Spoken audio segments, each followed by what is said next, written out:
Hello, students. How are you all? I hope you are all doing good.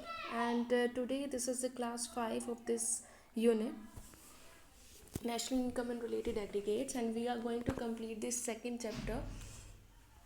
And today's topic is Circular Flow of Income. Book में पढ़ने से पहले हम एक बात समझते हैं. मैं एक एग्जांपल आप लोगों को बताती हूँ. जस्ट फोकस है, समझिएगा. टीचर है. टीचर अपनी सर्विसेज देने जाता है स्कूल में. क्या? टीचिंग. तो एक टीचर है, स्कूल है. टीचर क्या है? एक हाउस होल्ड सेक्टर से निकला हुआ लेबरर जो अपनी लेबर देने जाता है स्कूल में and in the form of services. Got it. अब क्या होता है, स्कूल में गया टीचर, उसने अपनी सर्विसेज दी, वैल्यू एडिशन किया. किस में? बच्चों की नॉलेज में. बच्चों की जो नॉलेज है उसमें वैल्यू एडिशन किया, उसको पढ़ाया, उनको समझाया.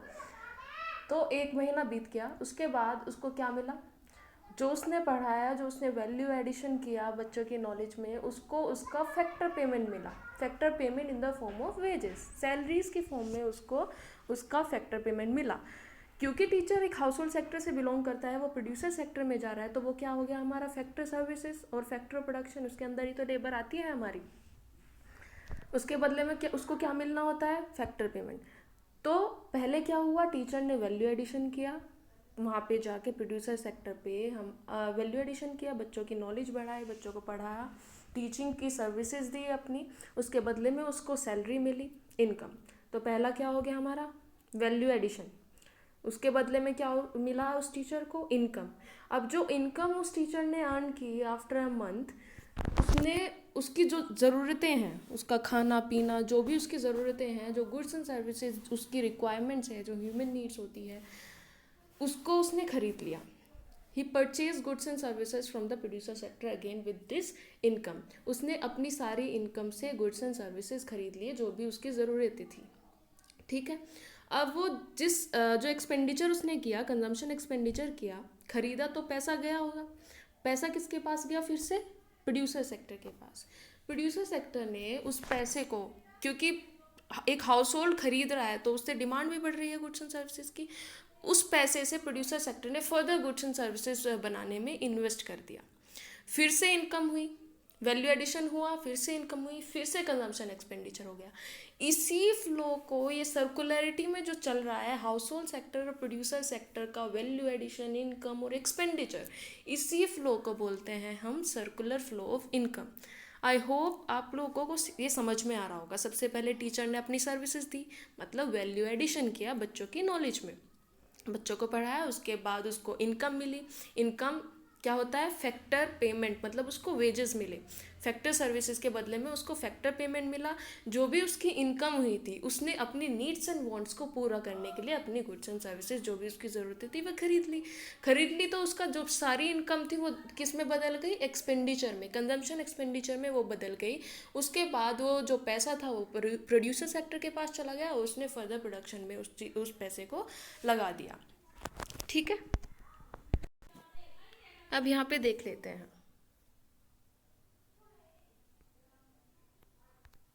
Circular flow of income.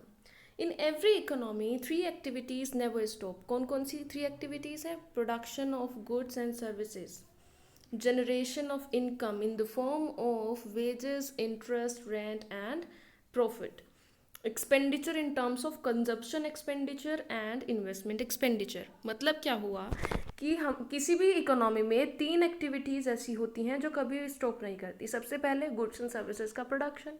उसके बदले में गुड्स एंड सर्विसेज का प्रोडक्शन हुआ तो किसी की इनकम भी हुई होगी, जनरेशन ऑफ इनकम. मेहनत की तो पैसा मिलेगा. अब इनकम आई है तो उससे फर्दर अपनी नीड्स एंड वांट्स को पूरा करने के लिए कंजम्पशन और इन्वेस्टमेंट एक्सपेंडिचर भी होगा. क्योंकि लोग कमा क्यों रहे हैं? अपने पेट के लिए, खाने के लिए, अपनी ज़रूरतों को पूरा करने के लिए ही सब कमा रहे हैं, सब मेहनत करते हैं. तो ये तीन एक्टिविटीज़ किसी भी इकोनॉमी की लाइफलाइन होती है. जैसे कि अभी लॉकडाउन चल रहा है, कुछ एक्टिविटीज़ रुकी हुई हैं, लेकिन सारी एक्टिविटीज़ अभी भी बंद नहीं हैं. एग्रीकल्चर सेक्टर अभी भी बंद नहीं है, लॉकडाउन के दौरान भी बंद नहीं रहा, क्योंकि कुछ सेक्टर, टर्शरी सेक्टर और सर्विसेज सेक्टर में कुछ लैकुना आया है, वहाँ पे बंद हुआ है. लेकिन सर्विसेज सेक्टर भी बंद नहीं है. जो ऑनलाइन सेक्टर्स हैं वो बंद नहीं है, वो कर रहे हैं. They are actually producing their services. ज़्यादा सेक्टर कौन सा बंद है हमारा? मैन्युफैक्चरिंग सेक्टर, जो हमारा सेकेंडरी सेक्टर है।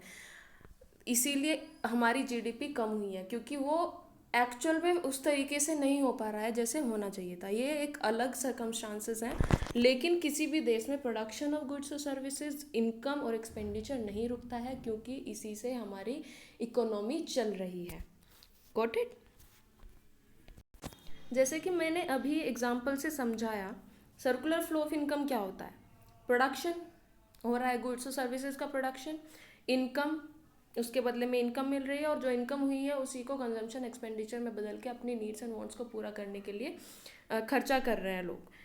तो सर्कुलर फ्लो ऑफ इनकम क्या है हमारा? Circular flow of income means the circularity of flow of production. किस किस की सर्कुलरिटी? एक सर्कल में क्या क्या चीज़ें हैं? फ्लो ऑफ प्रोडक्शन, प्रोडक्शन किस किस का? गुड्स और सर्विसेज का, उसके बदले में इनकम, और जो इनकम हुई है उसी को एक्सपेंडिचर कर रहे हैं इकोनॉमी में, उसी को खर्चा further goods and services purchase करने के लिए हम यूज़ कर रहे हैं पूरे इनकम को। तो क्या हुआ? जो प्रोडक्शन है गुड्स और सर्विसेज का, इनकम है और एक्सपेंडिचर है, ये 3 फेजेस हैं हमारे सर्कुलर फ्लो ऑफ इनकम के। 3 phases of circular flow of income, 3 phases of circular flow of income are, पहले क्या हुआ? प्रोडक्शन। प्रोडक्शन में क्या होता है? Value addition. दूसरा है इनकम, मतलब डिस्ट्रीब्यूशन ऑफ इनकम है, जितना भी लेबर हाउस होल्ड सेक्टर ने दिया है उसके बदले में उसको जो वेजेस मिलता है वो इनकम के अंदर आता है। तीसरा क्या है? जो इनकम मिली है उसका फर्दर एक्सपेंडिचर जो करते हैं हाउस होल्ड सेक्टर अपनी नीड्स एंड वांट्स को पूरा करने के लिए। अब यहाँ पे समझते हैं हम 3 phases of circular flow of income.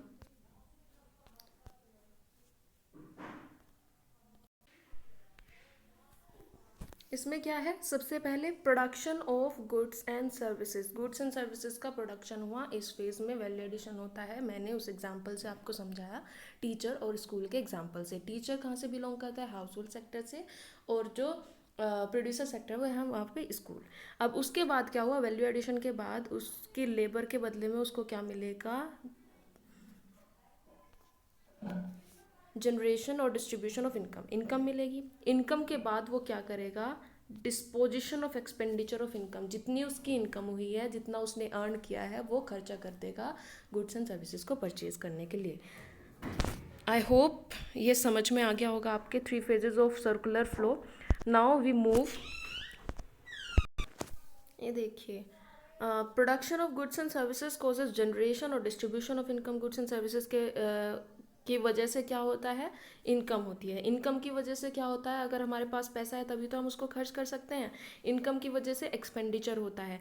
By generating demand, क्योंकि हम खर्चा कर रहे हैं, कोई गुड्स एंड सर्विसेज खरीद रहे हैं, मतलब उसकी डिमांड बढ़ रही है। डिमांड बढ़ रही है तो प्रोड्यूसर सेक्टर उस गुड्स एंड सर्विसेज को फर्दर प्रोडक्शन के लिए यूज़ करेगा। मतलब उस पैसे को, उस एक्सपेंडिचर को, उस एक्सपेंडिचर की वजह से फर्दर प्रोडक्शन होगा। Production of goods and services के बाद में फिर से इनकम होगी, इनकम के बाद फिर से एक्सपेंडिचर, अगेन ये चलता रहेगा। और इसी को, क्योंकि इसका कोई बिगिनिंग और एंड नहीं है, इसीलिए इसको सर्कुलर फ्लो ऑफ इनकम बोला गया है, सर्कुलर फ्लो ऑफ मनी बोला गया है। The flow of production, income and expenditure form a circularity with no beginning और an end, which is why it is called circular flow. You can see the chart year और circular flow in 2 sector economy. आपके syllabus में 2 sector economy का ही circular flow model दिया गया है। अब देखिए, हाउस होल्ड सेक्टर ने पहले क्या किया? हाउस होल्ड सेक्टर ने यहाँ पे अपनी लेबर दे दी, जो मैंने एग्जांपल दिया, सेल ऑफ फैक्टर सर्विसेज। उसके बदले में अब यहाँ उस लेबर ने प्रोड्यूसर सेक्टर में जाके अपना प्रोडक्शन किया, गुड्स और सर्विसेज जो भी उसको प्रोड्यूस करना था। उसके बदले में, उसके काम के बदले में उसको क्या मिला? फैक्टर पेमेंट मिला in the form of rent, wages, interest, profit. Wages मिले।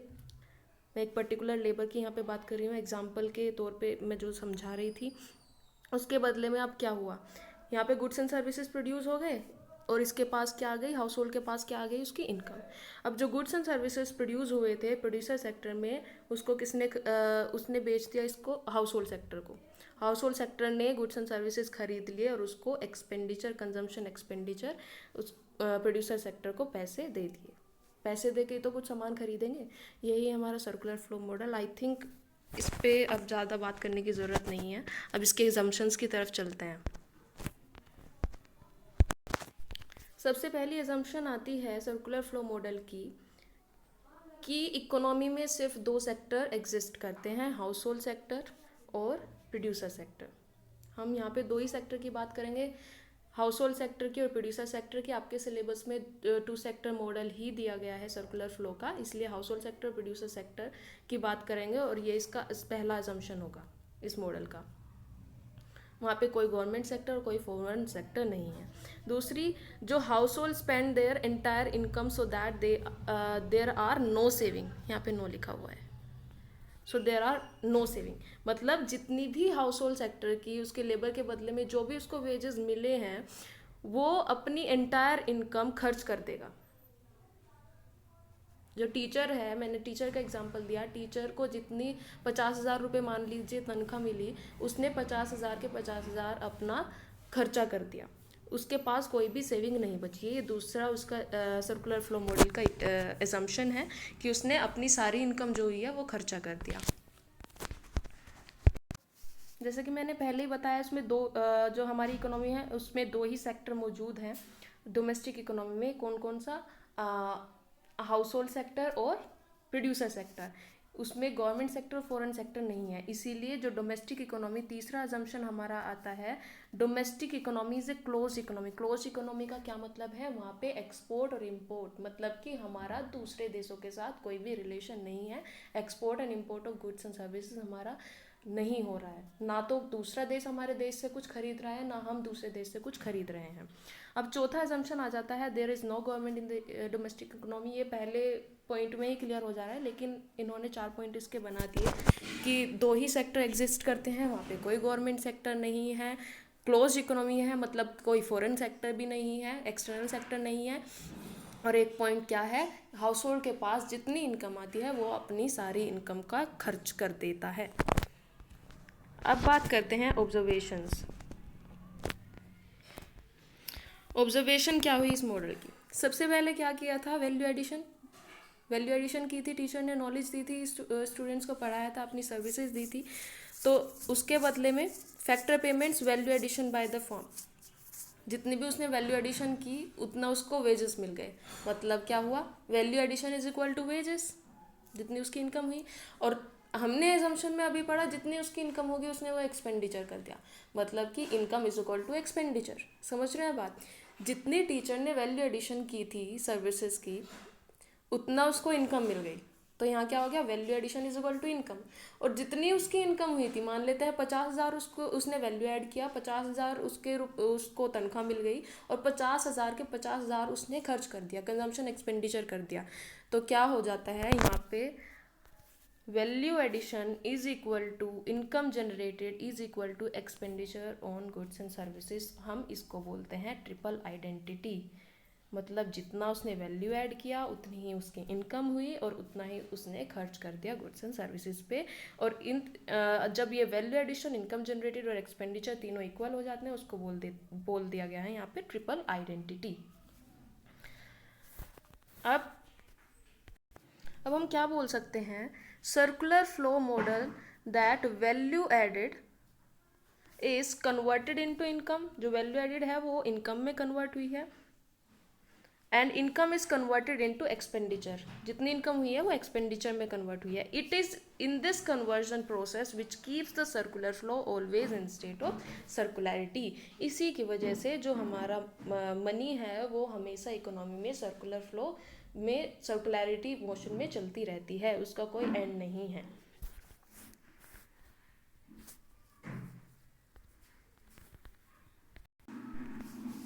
अब significance of circular flow model, मतलब कि हमें सर्कुलर फ्लो ऑफ इनकम क्यों ज़रूरी है पढ़ना, क्या रीजंस हैं? उसके दो रीज़न हैं। नेशनल इनकम का एस्टिमेशन, सबसे पहला है नेशनल इनकम का एस्टिमेशन करने में काम आता है। हमारे 3 फेजेस थे सर्कुलर फ्लो के। सबसे पहला हमारा प्रोडक्शन, जिसको हम वैल्यू एडिशन भी बोलते हैं, और ये मैंने पहले भी बताया था, 3 मेथड है नेशनल इनकम के कैलकुलेट करने के। पहली क्लास में मैंने ये बताया था, वैल्यू एडेड मेथड जिसको आउटपुट मेथड भी बोलते हैं और जिसको प्रोडक्शन मेथड भी बोलते हैं। दूसरा था इनकम मेथड और तीसरा था एक्सपेंडिचर मेथड। वो ही हमारा सर्कुलर फ्लो मॉडल के 3 फेजेस हैं। उसी से, जैसे मैंने अभी बताया ट्रिपल आइडेंटिटी, तीनों में जो मनी फ्लो है वो इक्वल है, value addition is equal to income generated is equal to expenditure. इसीलिए हमारा जो नेशनल इनकम आएगा इन तीनों मेथड से, वैल्यू एडिशन मेथड से, इनकम मेथड से और एक्सपेंडिचर मेथड से, तीनों मेथड से हमारी नेशनल इनकम हमेशा इक्वल आती है। ओके अब इसके बाद है दूसरा पॉइंट क्यों ज़रूरी है, नॉलेज ऑफ इंटरसेक्टरल इंटरडिपेंडेंस। हमें इससे पता चलता है कि ये sectors, house hold sector producer sector के ऊपर कैसे डिपेंड है और producer sector house hold sector के ऊपर कैसे डिपेंड है। Okay and as I already mentioned that circular flow of income is also called circular flow of money, हम इसको ये भी बोल सकते हैं। With this our chapter and we move to the next chapter in the next video. Thank you so much.